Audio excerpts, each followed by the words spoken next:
सुनबाई आपल्या सासूचा काटा काढायचा प्लॅन करते तेव्हा काळजाचा ठोका चुकतो, परंतु तिचा डाव कसा उलटतो ही कथा हृदयस्पर्शी. अगदी नक्की ऐका.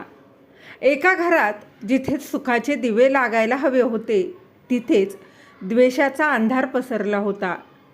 सून आणि सासूचं नातं म्हणजे भांडण, हे आपण ऐकलंच आहे. पण जेव्हा ही सून आपल्या सासूचा काटा काढायचा प्लॅन करते तेव्हा काळजाचा ठोका चुकतो. आजची ही कथा तर अशाच एका कटाची आहे, जो वाचताना देखील तुमच्या अंगावर शहारे येतील. पण शेवट असा आहे की तुम्ही तुमचे अश्रू रोखू शकणार नाही. ही कथा फक्त ऐकल्याने देखील तुमचं मन अगदी भरून येईल. कोकणातल्या एका टुमदार कौलारू घरात मीरा आणि तिची सासू सुलोचनाबाई राहत होत्या. मीरा दिसायला सुंदर, शिकलेली, पण तिचा स्वभाव थोडा रागीट होता.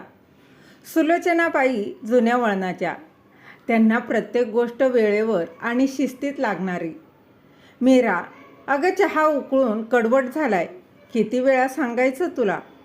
सुलोचनाबाईंचा तोच तो करडा आवाज मीराच्या कानात शिशासारखा टोचायचा. मीरा मनातल्या मनात नेहमी म्हणायची, कधी मरणार ही म्हातारी. दिवसभर नुसती हिची कटकट कटकट. मीराचा नवरा समीर कामाच्या निमित्तानं शहरात असायचा.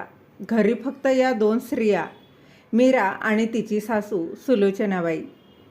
हळूहळू मीराच्या मनात सासूविषयीचा द्वेष इतका वाढला की तिला सुलोचनाबाईंचा चेहरा बघणंही नकोसं झालं आणि तिने ठरवलं की आता बस झालं, या कटकटीतून मुक्त व्हायची वेळ आली आहे.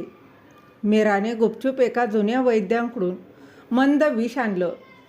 असं विष जे रोज थोडं थोडं दिलं की माणसाचा मृत्यू हा नैसर्गिक वाटतो. तिला वाटलं की सासू मेली की संपूर्ण घर आणि संपत्ती तिची होईल आणि ती समीरसोबत शहरात आरामात राहील. रोज सकाळी सासूच्या दुधात ती ते 2 थेंब टाकू लागली. सुलोचनाबाईंना काही शंका येत नव्हती, पण दिवसेंदिवस सुलोचनाबाईंची प्रकृती खालावू लागली. त्यांना खोकला येऊ लागला, अशक्तपणा जाणवू लागला. मीरा मनातल्या मनात खुश होती, कारण तिचा प्लॅन यशस्वी होत होता. मित्रांनो, ही कथा आता एका अशा वळणावर आली आहे जिथे मीराचा हा कट यशस्वी होणार की नियती काही वेगळाच खेळ खेळणार, हे जाणून घेण्यापूर्वी जर तुम्हाला ही कथा अगदी मनाला भिडत असेल तर आत्ताच या व्हिडिओला लाईक करा आणि आपल्या चॅनलला अजूनही सबस्क्राईब नसेल केलं तर सबस्क्राईब करा.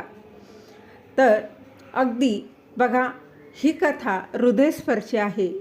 अगदी प्रत्येकाला आवडेल अशी ही कथा तुमच्या डोळ्यात पाणी आल्याशिवाय राहणार नाही. एका दुपारी सुलोचनाबाईंना जोरात चक्कर आली. मीराने त्यांना कसाबसा बेडवर झोपवलं. सासूच्या कपाटातून औषधं शोधताना मीराच्या हाती एक जुनी डायरी आणि एक बँक पासबुक लागलं. तिने कुतूहलानं ती डायरी उघडली. त्या डायरीत सुलोचनाबाईंनीच अगदी लिहिलं होतं, आज मी डॉक्टरांकडून आले. मला कॅन्सर झाला आहे हे समजलं, पण मी हे समीर आणि मीराला सांगणार नाही. मीराला वाटेल की मी आजारी पडून तिच्यावर ओझं झाले. समीर तर कामातच व्यस्त असतो. मी जाण्यापूर्वी मीराच्या नावे माझे सर्व दागिने आणि हे घर करून ठेवले. तिला वाटतं मी कडक आहे, पण मी तिला शिस्त लावते जेणेकरून माझ्या पश्चात तिला कुणासमोर हात पसरायला लागू नये. माझी सून नाही तर ती माझी मुलगी आहे. मीराच्या हातातलं पासबुक थरथरू लागलं. त्यात सासूने गेल्या 2 वर्षापासून दरमहा जमा केलेले पैसे फक्त मीराच्या भविष्यासाठी साठवले होते. मीराला धक्काच बसला. ज्या सासूला ती मारायला निघाली होती ती सासू स्वतः मृत्यूशी झुंज देत असूनही फक्त सुनेच्या सुखाचा विचार करत होती. मीरा धावत स्वयंपाकघरात गेली. तिने तो विषाचा डबा कचऱ्यातून फेकून दिला. ती सुलोचनाबाईंच्या पाया पडली आणि धाय मोकून मोठमोठ्याने रडू लागली. आई, मला माफ करा. आई, मला माफ करा. मी खूप मोठी पापीण आहे. मीराने रडत रडत सर्व सत्य सांगितलं. सुलोचनाबाईंनी मंद हसून तिचा हात हातात घेतला आणि म्हणाल्या, अगं वेडे, मला माहिती होतं तू त्या दुधात काहीतरी टाकत होतीस. चवीवरून कळायचं मला, पण मला वाटलं की कदाचित माझी सून मला लवकर मुक्ती द्यायला बघते, कारण मी तिला खूप त्रास दिला असेल. म्हणून मी ते अगदी आनंदाने प्यायले. हे ऐकून मीराला स्वतःची प्रचंड लाज वाटली. तिने ठरवलं की आता सासूला मृत्यूच्या दारातून बाहेर काढायचंच.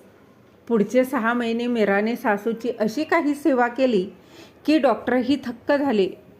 प्रेमाने आणि योग्य उपचारांनी सुलोचनाबाईंच्या प्रकृतीत सुधारणा झाली. आज त्या घरात कटकट नाही तर हसण्याचे आवाज येतात. मीरा आता सासूची सून नाही तर प्राणप्रिय अशी मुलगी झाली आहे. कधीकधी आपण समोरच्या व्यक्तीला फक्त आपल्या नजरेने बघतो, पण त्यांच्या मनात आपल्यासाठी काय प्रेम दडले हे पाहायला विसरतो. राग आणि द्वेष माणसाला आंधळं बनवतात, पण क्षमा आणि प्रेम अशक्य गोष्टीही शक्य करतात. तर मित्र आणि मैत्रिणींनो, तुम्हाला ही कथा कशी वाटली कमेंटमध्ये नक्की सांगा. जर तुम्हाला ही कथा आवडली असेल तर तुमच्या मित्र आणि मैत्रिणींसोबत नक्की शेअर करू शकता. तर भेटूया अशाच एका नवीन हृदयस्पर्शी कथेसोबत. तोपर्यंत धन्यवाद.